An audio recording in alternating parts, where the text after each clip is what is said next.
A burial mound the size of a city, a samurai ruling in the emperor's name, the ruins of Hiroshima, and a train moving at more than 200 kilometers per hour. These are not separate stories. They are stages in the history of one country. To understand how they connect, we need to return to the 3rd century, when Japan did not yet exist as a unified state.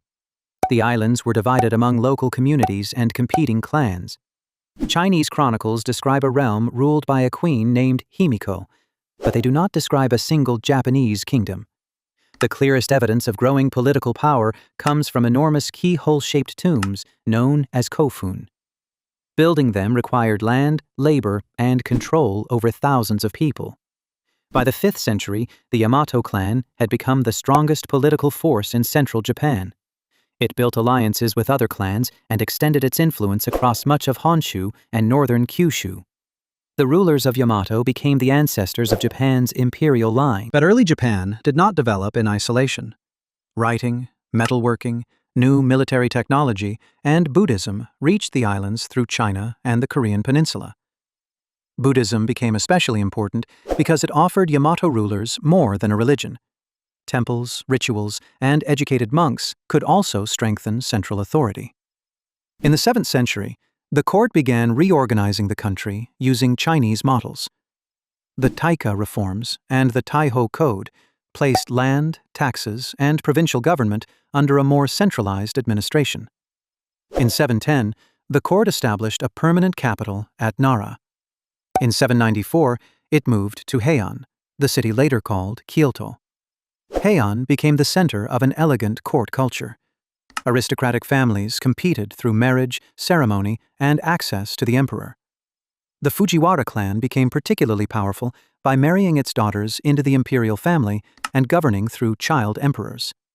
But outside the capital, the court depended on provincial warriors to protect estates, enforce decisions, and collect revenue.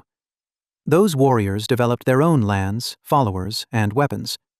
Over time, the people employed to defend the political system became powerful enough to control it. In the late 12th century, rivalry between the Taira and Minamoto clans erupted into the Genpei War. The Minamoto won. Their leader, Minamoto no Yoritomo, established a military government at Kamakura and received the title of shogun. The emperor remained in Kyoto, but practical power had shifted. Japan now had an imperial court and a military government at the same time. This division would shape the country for centuries.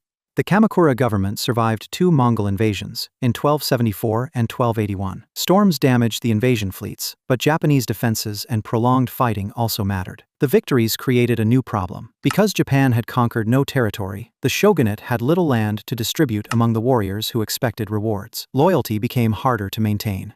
Kamakura eventually fell, and a new military government was created by the Ashikaga family, but its authority was weaker. The Onin War, beginning in 1467, devastated Kyoto and helped break central control. Japan entered the Sengoku period, an age of warring states in which regional lords built armies, seized castles, and fought for territory. Then outsiders introduced a weapon that accelerated the conflict. Portuguese traders arrived in 1543 with matchlock guns.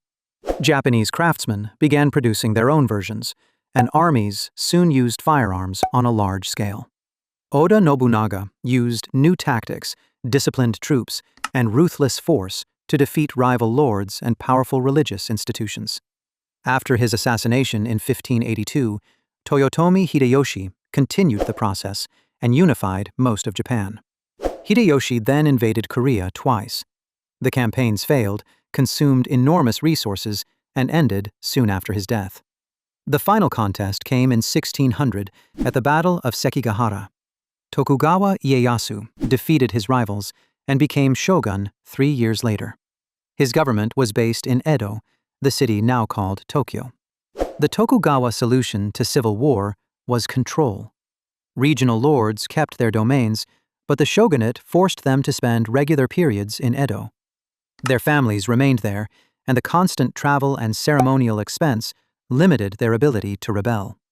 Weapons, marriages, castles, and foreign contacts were closely regulated. Japan also restricted most European access and prohibited Christianity.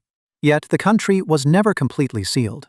Chinese and Dutch merchants continued to trade through Nagasaki, and knowledge of Western medicine, astronomy, and technology still entered through controlled channels. More than 2 centuries of peace transformed Japan. Edo became one of the world's largest cities. Roads connected castle towns, literacy expanded, commercial publishing flourished, and merchants accumulated wealth. The official order still placed warriors above farmers, artisans, and merchants, but the economy increasingly depended on people near the bottom of that ranking. The system was stable, but it was becoming financially strained. Then, in 1853, 4 American warships entered Edo Bay under Commodore Matthew Perry. Their steam engines and heavy guns demonstrated that the shogunate could not simply exclude the industrial powers. Treaties opened Japanese ports and granted foreigners legal and commercial privileges. Many Japanese regarded them as humiliating. Opposition grew around the slogan, "Revere the Emperor, expel the barbarians." In practice, the movement did not expel the foreigners. It helped overthrow the shogunate. In 1868, the new government declared the restoration of imperial rule under the young Emperor Meiji. A civil war defeated the remaining Tokugawa forces. Political power, however, did not return to a medieval court. It passed to a group of reforming leaders who used the emperor to centralize the country. They abolished the feudal domains and replaced them with prefectures. They introduced national taxation, conscription, mass education, railways, modern factories, and a Western-style army and navy. Samurai lost their hereditary privileges. The government sent missions abroad, hired foreign specialists, and studied institutions from several countries. This transformation had a clear purpose. Japan wanted to avoid the fate of Asian states dominated by Western empires. Modernization worked, but the new military and industrial power was soon used to build a Japanese empire. Japan defeated China in 1895 and Russia in 1905. It took Taiwan, expanded its position in southern Manchuria, and annexed Korea in 1910. These victories increased Japan's international status, while colonial rule brought coercion, political repression, and attempts to absorb subject populations into the empire. Japan also created a constitution and a parliament. Political parties became important, and universal male suffrage arrived in 1925. But the armed forces answered directly to the emperor, not fully to the civilian cabinet. That weakness became critical during the economic and political crises of the 1930s. In 1931, officers of the Japanese army engineered a pretext to occupy Manchuria. The civilian government could not reverse the conquest. In 1937, fighting near Beijing expanded into full-scale war with China. Japanese forces captured major cities, but China did not surrender. After the fall of Nanjing, Japanese troops carried out mass killings, rape, looting, and the execution of prisoners. The war consumed fuel, steel, money, and soldiers. Japan moved into French Indochina to cut supply routes to China and to position itself closer to Southeast Asia's resources. The United States responded by freezing Japanese assets and restricting oil exports. Japan now faced a choice between abandoning much of its expansion or seizing the resources needed to continue it. On December 7, 1941, Japanese aircraft attacked Pearl Harbor. At the same time, Japanese forces struck across the Pacific and Southeast Asia. Within months, they captured the Philippines, Malaya, Singapore, the Dutch East Indies, and other territories. The empire expanded with astonishing speed. But Pearl Harbor had not destroyed America's aircraft carriers or industrial capacity. At the Battle of Midway in June 1942, the United States sank 4 Japanese fleet carriers. Japan lost experienced air crews and the strategic initiative. From Guadalcanal onward, the Allies pushed toward the Japanese home islands, while submarines devastated the merchant fleet, carrying oil and raw materials. By 1945, Japanese cities faced blockade and mass bombing. A single firebombing raid on Tokyo in March killed tens of thousands of people.